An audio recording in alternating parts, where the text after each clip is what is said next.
Hey everyone, welcome to the Tell Me More About podcast, where we take a little time each week to dive a little deeper into the weekend sermon. And this week, I'm joined by Chris Turner, who is pastor here at Church on the Move, Tulsa. So depending on which Church on the Move location you're at, you may or may not see Chris regularly or not all that much. So, but he spoke here at Tulsa this week and did a really, really great job. Good job, Chris. Thank you. Yeah, Thank you. I know it's not easy preaching when you don't get to preach all that often. Which, do you have any idea how many times you've preached total at Church on the Move, or maybe total in your life? Is that something you keep a record of? I was thinking about it after this weekend, after you and I talked about it. I think this was my 10th time preaching. Wow. Total. Yeah. Wow. Yeah. Second or third time at Tulsa. I remember, I still remember the first time preaching. I don't remember, I couldn't tell you I remember like the 10th time preaching, but I remember the first several years of my preaching. I got to preach, I don't know, once a year, twice a year. Yep. Tell people a little bit about what it's like when this is not part of your rhythm. I know that, like, for me, it becomes like a part of it just becomes what you do. Yeah.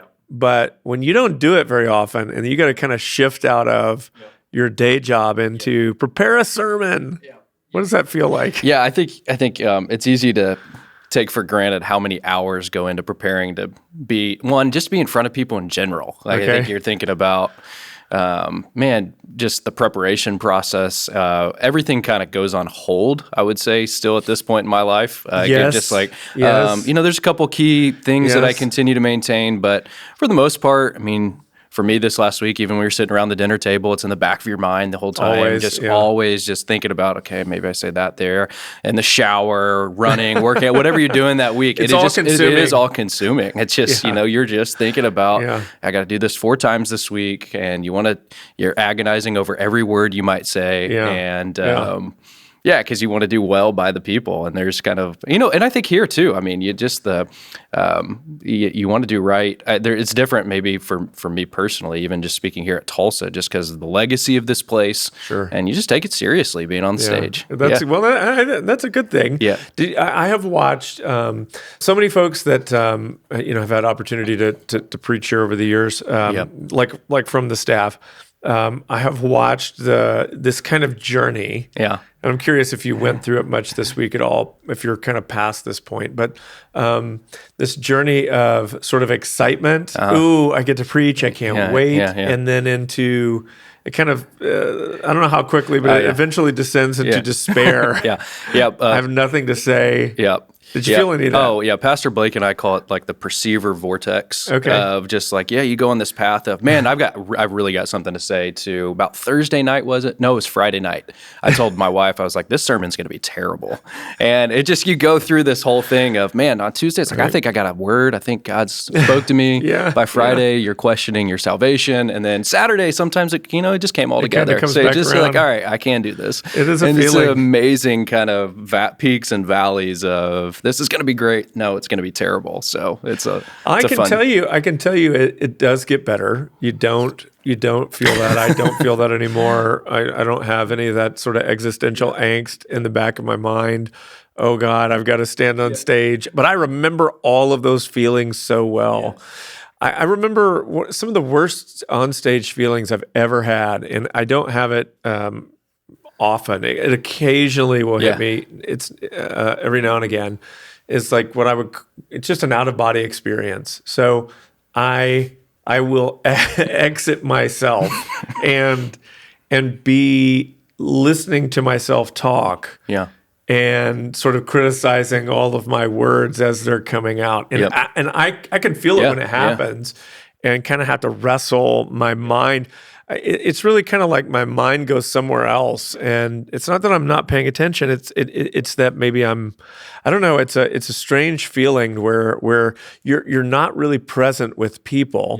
you're sort of in your own head listening, and that's a horrible feeling. I hate that feeling, and it used to happen to me all the time. Oh, that was probably my 9 a.m. experience this week. Okay. I think it's an early crowd, and also, a couple of our team members, just Brian and Greg, that are very expressionless, sitting down front right after I've been interrupted with a mic change, right after I pray. And so the whole 9 a.m. experience for me this week was, this is terrible. Wow. Like, just the back of my mind, like, it was just, you get thrown off by one or two things, and it's easy to have that. And, it is. And especially early in the morning, and if you have a more serious congregation, and you're just kind of like, oh man, this is horrible. They hate me. Isn't it? You sit down and you look at people's faces and you think, they hate me. This is terrible. Because a lot of folks just don't have expressions on their face when they're listening to you. And if you see, I used to see people sleeping. Oh, yeah. And you'd be like, I'm so bad. Oh, man. They're falling asleep. I'm terrible at There's this. 1,000 places they'd rather be than listening to me right now. Yeah. And then you get done with your sermon and it's like, all right, you come to the end, land the plane, pray, and exit that stage as quickly as possible and never walk back into that building again. I know all of that. How quickly can Lee get up here for the dismissal and the blessing? Come, Lee, come make him clap. And it's great. Oh my gosh, I feel all of that, and I relate to all of that. It's been so long, but I think it's interesting to hear kind of what goes into all the preparation that happens for a sermon, and all the countless. It's not just sitting alone. Sometimes it's sitting alone in your office or a coffee shop or something, trying to work on it. But then it's conversations with friends. We do this a lot in community. So I particularly will write my sermon with other people, not the whole thing. What do I mean by that is when I say, the process of writing a sermon is less about like getting out a sheet of paper and writing down like a script. Don't think script. Think, what we spent so much time doing this week, and me and you did sit and talk, is more like trying to understand what's in this text that needs to be shared with people, the ideas, and to sharpen them, and then get them to a point where they're ready to share. Less about, all right, I'm going to say this, and then I'm going to say this, and then I'm going to say this, but more about what's on my heart? What's coming out of this? Talk a little bit about that. I think one of the things that's special about the way we put together messages, in those 10 times, they've all been a little bit of different experience. Some of them, for me personally, they've been maybe a topical or one-off, but this one in particular, I think what's helpful and where we are and just the way we do this with 3 churches is, I think it's confidence building when you're really wrestling out the heart of a point. Like we walk into a weekend knowing, man, I've really wrestled this to the ground, not just maybe been in my room kind of trying to come up with it on my own. And so I think that part is extremely helpful for me personally. But it's one of the things I was, a learning for me, I would say this week is you really wrestle out a concept like deeply and getting to the real heart to a point where, you've talked to me a lot about the conviction or burden behind something to where you get to a point where you have to share what you have to share. Yeah. And I think that probably more so for me this week than even in times past got to that point. It's like, no, I really want to share this. Sure. Like, because you can, you and I are both introverts. And so I know I can kind of talk myself out of wanting to say something relatively easy. And so for me, this week, I think the process of, man, how do you get to the heart of what it is that we're really trying to communicate?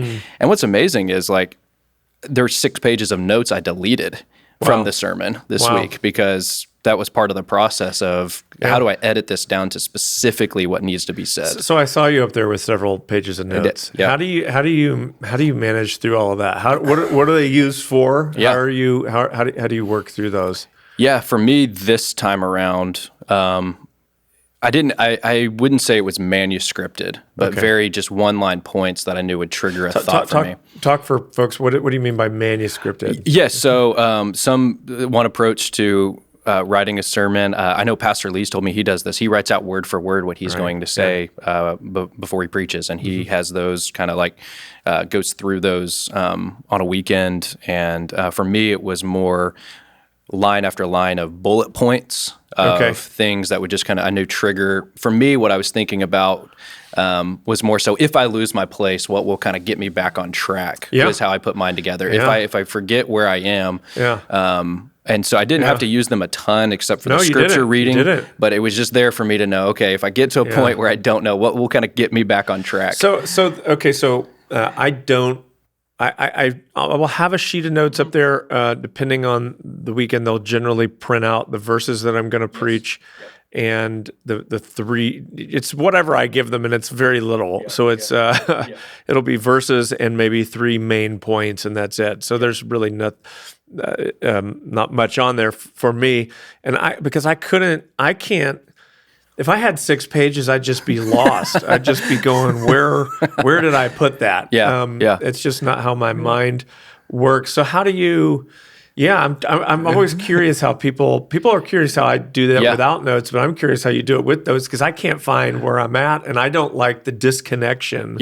From like speaking to people and then having to disconnect and go, okay, what page did I put that on? Or I don't even know where I'm at in this sermon. Well, it definitely has its risks. Is at the 9, I got my pages out of order. Oh, wow. And so I had it was for me, I like to talk with my hands a lot. So holding a handheld that service was particularly tough internally for me. People said great things, but for me, I think it was just kind of systematically for me thinking through each of my transition points, and I knew it well enough to be able to find where it was on the page. And for me, I think for whatever reason it's helpful is I can picture it.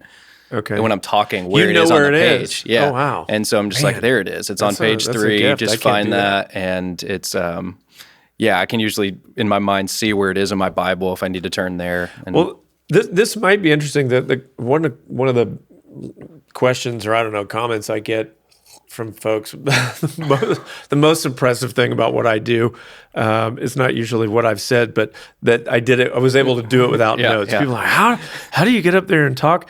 And it is something that we were talking about earlier. It's less about, because for me it's more about, I want to know what I'm trying to say so deeply. Not in a manner in which when you think about having a conversation with someone, an important conversation with someone, you generally, occasionally, I know that sometimes like we need actual notes. I've been in those conversations. I need to say these 3 things to you, and I wrote them down because I don't want to screw it up. That's right. But it's really, I want to wrestle in my own heart and mind with what is it that I want to say, and have such conviction around it that I can just tell it to you because I really do believe it, and understand it that well. And there's something about that. And, whether or not you use notes or not is not the important thing. It's the important thing of, have you taken the time to really think that stuff through? So when we're writing sermons, it's not just about, a couple of, nice anecdotal sayings and an illustration or 2 or a story about whatever, but there's the heavy lifting of the sermon is about all the time that it takes to go, what am I really trying to say? What does the scripture really say here? What is it that and that's where we spent a lot of time this week.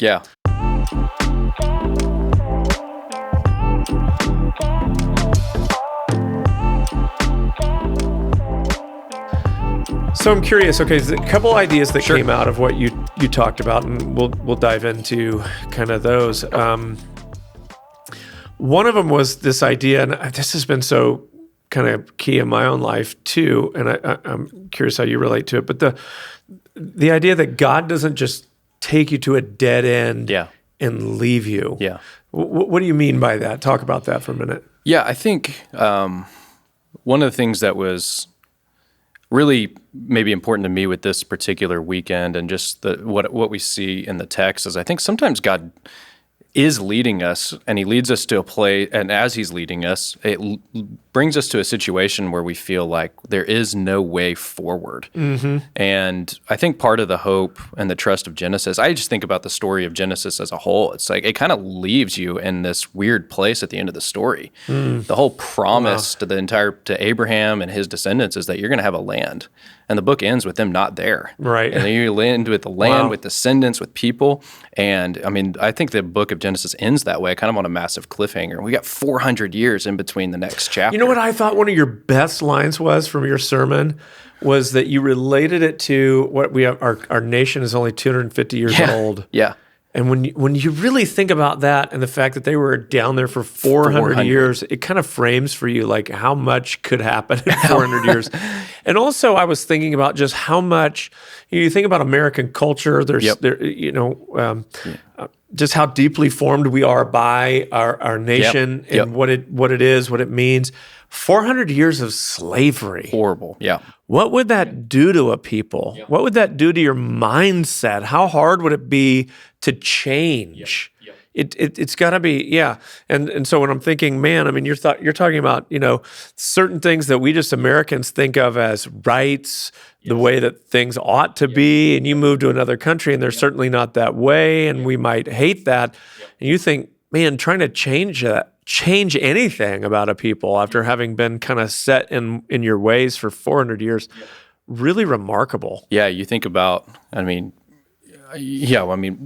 reality of maybe the freedom, or what we might say around here, Israel as a nation having to face themselves leaving the land of Egypt. And they sit in the wilderness and they feel, there's a whole generation that God essentially lets die out because they're unable to make that transition to think like a free people. And you'd think about just the challenge there, and what you're saying is there's so many things naturally ingrained in us over centuries of time. And so how long does that take to change a person? And for Israel, it took an entire generation. So I love that so basically what you're saying is that when God takes you to a spot that looks like a dead end, it isn't. Yep. There's always a way forward. I'll never forget reading, and Tim just passed away in the last, week or so. Yeah. Tim Keller, who was just a massive mentor of mine from afar. I never actually, I did speak to him one time through a Zoom conversation or Zoom class. He was teaching at Wheaton in New York City. He wasn't able to be there in person. He was supposed to be, but couldn't be. And I did get to ask him a question. I didn't get to tell him. I always wanted to tell him, how thankful I was for his ministry and what it meant in my life. But I could tell he didn't receive he was one to just kind of in the class the compliments, anything that he just kind of was like, moving on. So I'm like, all right, I'm not going to make it weird for him and start crying. But anyways, but in his book, Jesus the King, which when I read it was called King's Cross. Yeah, they've changed the name. There's he references a story by a writer, an author. I don't know who. I'm not sure who the author is. I think it might be like a McDonald is his last name or something. Anyways, it's a story about this little girl and her maybe fairy godmother or something gives her this thread, and it's like this allegory for like what it is to follow Jesus. And essentially, what the fairy godmother tells her is that, hey, if there's ever any, you ever find yourself in a situation where you're not sure what to do, or there's these, goblins that come or whatever, this thread, you can't see it. No one can see it, but you can just follow it. It's like a thread, but it only works forward. You have to just follow it forward, and you can't go back. Yeah. And so one night, these goblins start coming or whatever, and so she's like, oh, the thread, and so she starts following it. The only trouble is that the thread starts going like not in the direction that she thinks she should be going. She's going towards the danger, and it feels like, where are you taking me? Yep. But she tries to go back. Yep. But she can't go back because it doesn't work in reverse. It only works going forward. So she keeps following this thread. And eventually, it leads into this like rock pile. Have you read this? Do you remember this? Vaguely. It leads to like this big. Yeah. She's in this cave, and there's this massive pile of rocks, and it just goes into the pile of rocks, and it's just dead end. Yep. And so she's just starts crying. What do I do? There's nothing to do. Yeah. And then eventually, she starts realizing that she needs to start moving those rocks. So she starts moving them one by one, and eventually uncovers like her cousin or her friend, or whoever who had been trapped.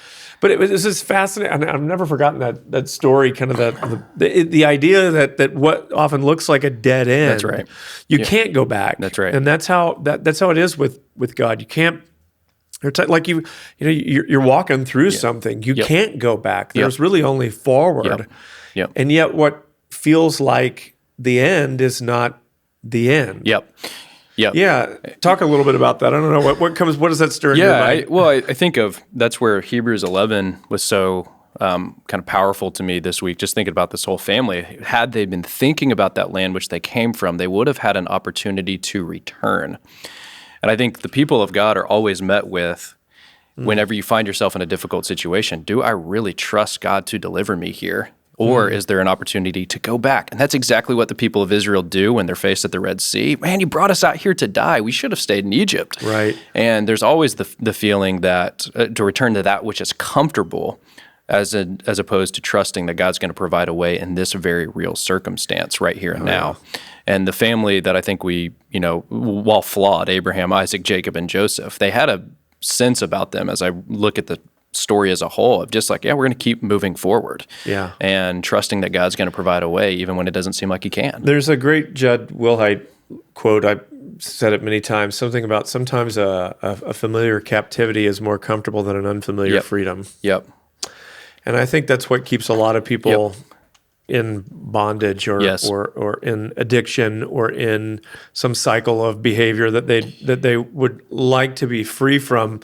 But the thought of freedom, really the cost of freedom or what it would take to get there or to change is more daunting than just living in the captivity that you know. Yep.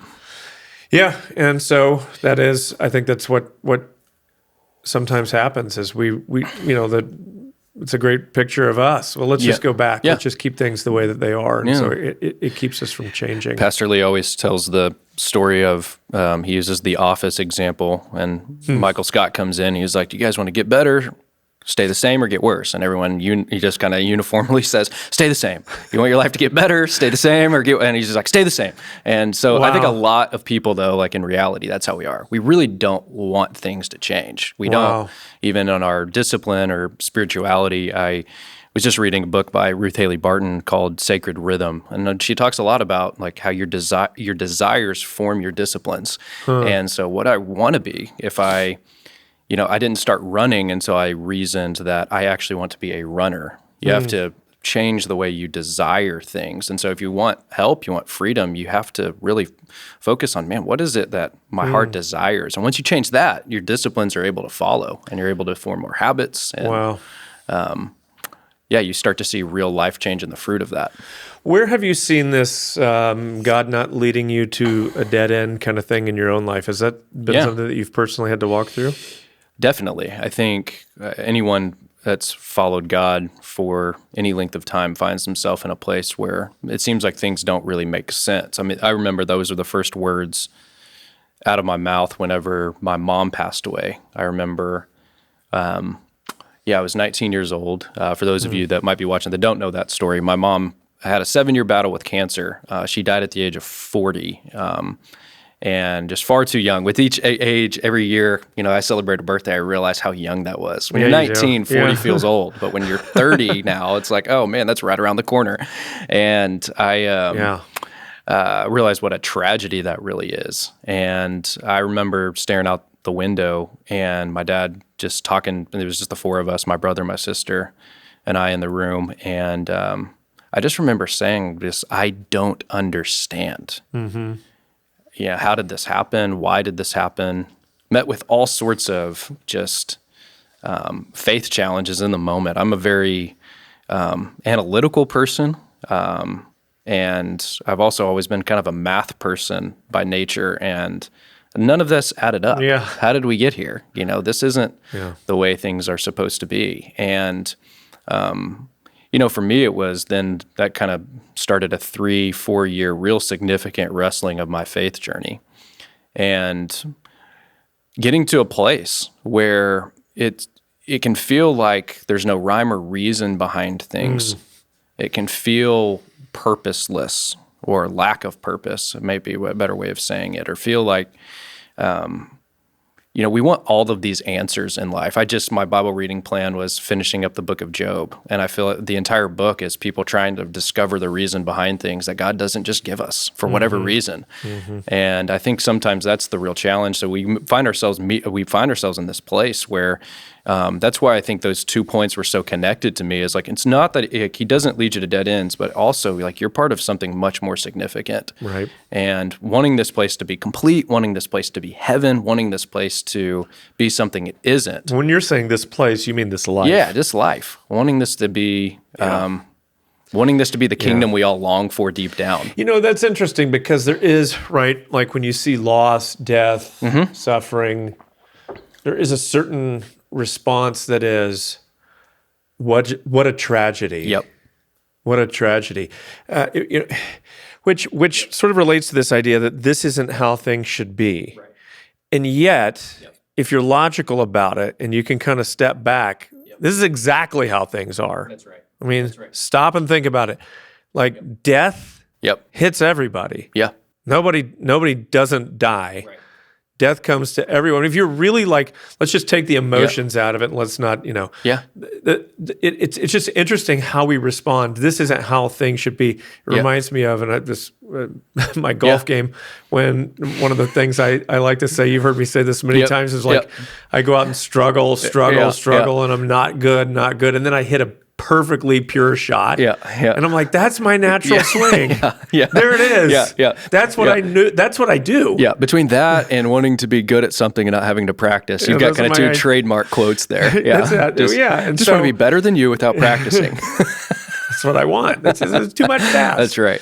But it's interesting. It's interesting that that's how I feel. In a sort of tongue-in-cheek kind of way. Is that what's normal, what's natural, what's right is what is like pure, the best. All this other stuff is a deviation of what really should be. But when you stop, if you kind of weigh the sum total of everything, like my golf game, let's say, it's 98% bad shots and 2% great shots. And you go, like, so what's normal is the 98%. And yet we act as though this world, and that tells us something about, one, what we long for. That's right. And what we hope, what our hope is in, what we're looking forward to. Like what the C.S. Lewis quote that you gave this weekend. If we find ourselves longing for, what does it tell? If we find in ourselves something this world cannot satisfy, it must mean that we were made for a different world. And so I think there's this tension for anyone, but especially for God's people, that goes, I'm longing for something else. And we're looking at the tragedy of the world around us and going, it ought not be this way. And yet that's exactly how things are. And so what you're saying is that what we don't want to do is kind of fall into this trap of thinking or sort of idolizing the now or this life is trying to make this heaven when it's only temporary. We're not here forever. I mean, we are in some sense, but also and the world as it is passing away, that the New Testament talks about. And so what you're saying is what? How would you put that? I think the thing, what you're touching on, I think is so important is there's a reason they're called miracles, and it's because they don't happen. And so Jesus shows up and he's doing all sorts of things, putting things back the way they one day will be. He's giving us little glimpses of the way that's going to work. The way it is supposed to be in his rule is that you're, deaf here, blind see. That your mom doesn't die at 40 years old. Exactly. Exactly. And that's where I think it's like I can say. But to stand and look at it and go, what happened? I mean, I would never say that to you in the moment, pastorally. That's horrible. But also you go, but this is what happens. This is what happens, unfortunately. And there's times still, and you see it in people's life. We've seen it in this church where people are miraculously healed, and to God be the glory. And God does break through and show us little glimpses of what He one day will do, forever. But I think the key in the here and now is to recognize that, man, this place is not complete. And so you keep moving forward, knowing that somehow, and even though in this life, God is looking for opportunities to redeem even that which has been painful, and using it. The number of people, just about a month ago, being able to really pray and counsel with a man whose body's covered in cancer. You and I both got to be a part of that. And I think about the several different situations where God has used pain, and as I said this weekend, and given it a purpose. And so He's in the business of redemption. And so that doesn't change. And I think for me, one of the things I didn't get into, but I thought about this week is, there is redemption here and now in this life, absolutely, for everything that happens. But I also think we look forward to the future resurrection, where those painful things are somehow undone. Yes. As Keller talks about, Lewis talks about, how do you undo all that which is painful? And I don't know, but God's going to. It brings up questions, and you talked about it briefly, but maybe we talk a little bit more about it here around the sovereignty of God. Joseph says twice, once in 45, yep. And then again in 50, you didn't send me here, God sent me here, kind of thing. What you meant for evil, God intended for good. Yep. I know we spent a good deal of time talking about the kind of the intention, God's intention, man's intention. So this story brings up all kind of questions around the sovereignty of God. If you don't know what that means, essentially what we're talking about is, what is God in control of?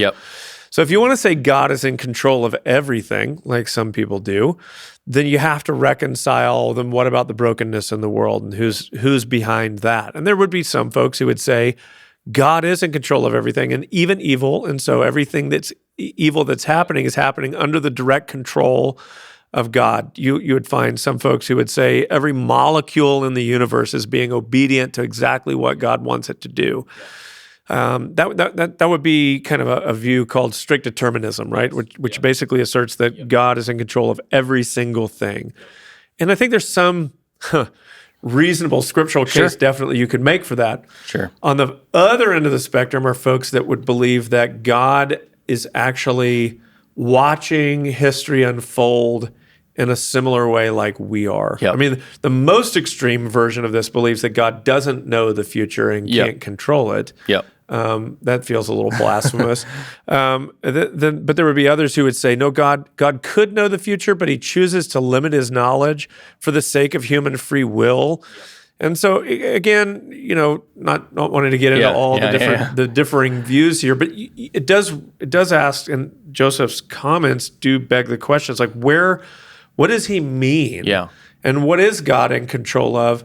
Or not in control of when we talk about that. So when we think about Joseph's specific words, I guess what I'm asking is, what is he meaning there? You meant this for evil. There does seem to be hidden in that, or maybe not hidden, just right there on the surface, in his statement, you meant this for evil, God meant it for good. An understanding of the sovereignty of God that I think is helpful. Maybe see if you can unpack that for a second. Those are, but it's one of those things where both are just, it seems like a futile, like trying to pin it down. Well, it seems like you're trying to explain how God in a just by the limits of our own minds in so many ways on these complex issues. But I think the way I read this personally is, I think Joseph is able to call things what they are in a really healthy way. So I know for me, like, the first thought at loss was, God, where are you in all of this? Wow. I think what we naturally can tend to do is, when something bad happens, attribute the evil to God not doing something. Wow. But what Joseph recognized that I think is really important is God was always doing something. And so even he's not refuting that the brothers did real evil to him. Now, he knows what, I think he's saying, you were trying to orchestrate. And he even says evil. that in 45. He says, you sold me as a slave. I'm your brother Joseph, whom you sold as a slave into Egypt. That's just a few verses before, hey, God, you meant this for evil, God meant it for good. Exactly. So he's not saying, in my mind, he's not saying that this was not evil. He's not saying, the loss of life is somehow actually a good thing. I don't think it's as simple as a glass half full approach whenever I read this. But I think what he is saying is that even those evil things that have happened, God is going to use as a cause for good. And I think that's exactly what happened here. And so that might even let you into where, start thinking about that spectrum. I think God is so quick to show up in difficult situations that I think sometimes we can blame him for causing it. Wow. And I think because he's given man free will, I think because we're part of a fallen world, sometimes people do evil things. And I don't know that, when I read that, I read it as, brothers intending evil. And they did evil, but God shows up to weave it into part of his larger story. Yeah, well, yeah. So and you have to accept that. Yes. And I'll explain why. So it is fascinating. So there's this dual intention happening. Like the intentions of man are evil, but the intentions of God, crazy enough, in the same action are good. And how do I know that? And the way I know it is the cross. What they intended for evil, God intended for good. And it says about Jesus that he was crucified before the foundation of the world, meaning before any of this was created, God had intended, his intention was to do exactly what he did, which is to sacrifice himself for sinful humanity.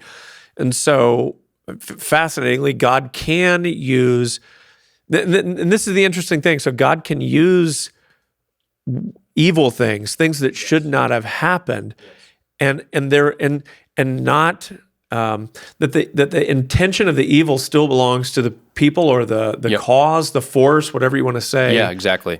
Behind it. Yep. But that God can use it against itself, and in a sense, and this is where I thought Keller is always really helpful, is that the evil does not accomplish what it was intended to accomplish. Yep. If you look at the story of Job, for instance, what Satan wants out of the whole exchange is that if you take away everything that he has, he'll curse you to your face. Yep. And he doesn't. Never. He never does. No. And even though he loses everything, and God is not the cause of all of that, what ends up happening as a result is that Job now becomes, for thousands of years, a story for millions, perhaps billions of people. Take comfort in the story of a guy who suffered and never did lose his faith and dependence on God through it all. Look to him. And so at any rate, the idea is that the evil can only go so far as to do to not accomplish the very thing that it was set out to accomplish is the idea. Yeah, totally. I think, you may be simplifying, God working out all things for the good of those who love him, but actually doing that. I mean, Judah, the way Judah treats his daughter-in-law is evil. It's wrong. He cast her aside, and basically he's ready to kill her at the, kill her, frankly. And what happens? God somehow uses that to bring about the line of the Messiah. I mean, God is able to redeem all things. And he's always, I think what's true about it, and what Joseph, I think rightly attributes to God, is that his character is unchanging. He's good. He's doing good. And I trust in that. And I know for me, and maybe for many of us, it's easy to, when something doesn't go the way we think it should, we automatically attribute that bad to God. I know that's my tendency. And so to really recognize that God's working something so much bigger than even this moment here and now. But in the moment, that's hard. In the moment, you're not thinking about redemption. You're thinking about, this is wrong. Like, this shouldn't happen.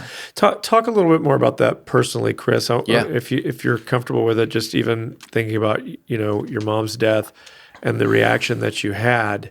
How did you work through that? How long did that take? The grief of it, but also the questions about God. Was that a longer journey? And how do you look at that now through the lens of Genesis 50:20? Yeah, it's a great question. We were at a wedding for a friend last week, and Blake Zimmerman's a good friend of mine, and I was watching his mom dance with Joy, Rose, and Ella. They're all close friends. And I was just thinking to myself, man, just the thought went through my mind is like, as I've gotten to know Blake and his family, my mom would have been a lot like that. Would have been a great grandma. Wow. I was talking to Aaron Gardner, one of my other close friends, about it, and I said, what's interesting though, if my mom was alive, all of this could be different. I might not be here, might not be following God in this same way, might not be, might not have kids, might not live in this part of the world for all I know. So many things change as a result of, the joy I have and the two kids I have, my wife, and so many things change as that result. And so I say that to say this is, for me, it took a number of years to really even just figure out what I believed about God. Had a very maybe very kind of close-fisted approach to God prior to my mom passing away, where just you thought you knew exactly how God works all of the time. And I think for me, it was hearing the gospel preached in a way that, I remember the specific statement said that intellectual assent to correct doctrine is not salvation. What does that mean?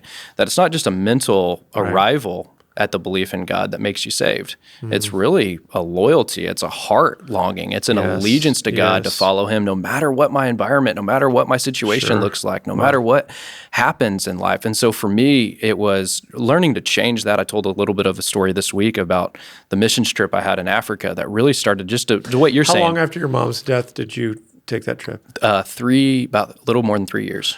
Wow. And so would you have still been in the thick of your kind of journey through their faith journey? Yep. That would have been that whole season. There was about a 6-month season 8 years ago that really God was just doing a lot of work cultivating. It was what we, around here I would say is my real Jesus experience. I got baptized during that time.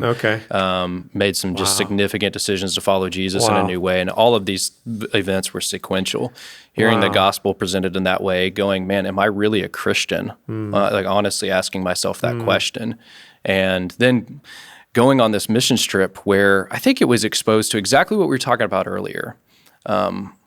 Seeing that life full of brokenness is actually far more normal. And life full of just kind of success, up and to health, the right, prosperity is not as normal. And honestly, the great, things that we experience in this country, and I mean, amazing, just kind of prosperity in general in that sense. And for me, getting out of all of that and seeing that, man, there's real things that God needs to make right, and he will one day. And then just seeing things a little bit differently from that perspective, God used that to really start to shape me in a different way. And, I think, and I think for me, it was a strong recognition. The way I've told it before is you're holding babies when I'm over in Africa that are born with an illness. And God, kind of what he did through that experience was to show me, you too were born with an illness in a sense. And we don't recognize our own sense of brokenness. And God began to redeem all of that in me. It's interesting when you think about the evil and the brokenness throughout history and all around the world, happening all the time, constantly. But it isn't until something tragic often touches us that then we start to go, where are you, God?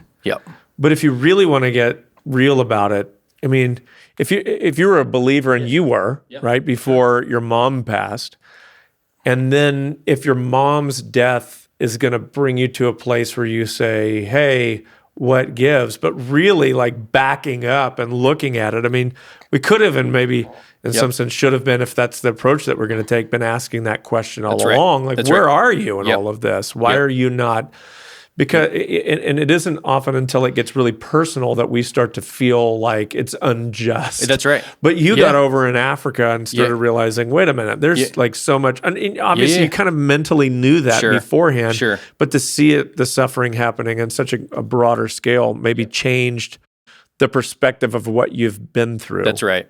And I think, it's not like a brokenness comparison thing where because we experience all of that here in a lot of different ways. But I think, for me, it was getting out of just my normal kind of day-to-day, normal comfort zones, that God used that to really shape my experience and shape my life. But I think what you're saying is so true, is like God was with you back there too. Yes. And God was with you here. Yes. And God's with you here. That's my point. And God is with you in every step and every kind of checkpoint along the way. Because if you're gonna give up on God because something evil happened to you, why not have the intellectual integrity to say, well, actually, don't just make it about you personally. That seems rather selfish. No, right. Yeah, but that's kind of I think the reality of us being such individualists is God is only God of me. No, he's God of all of this. Right. And I think it's we make it far too personal in that sense. Wow. And sure, individual would be a better way of saying it. Wow.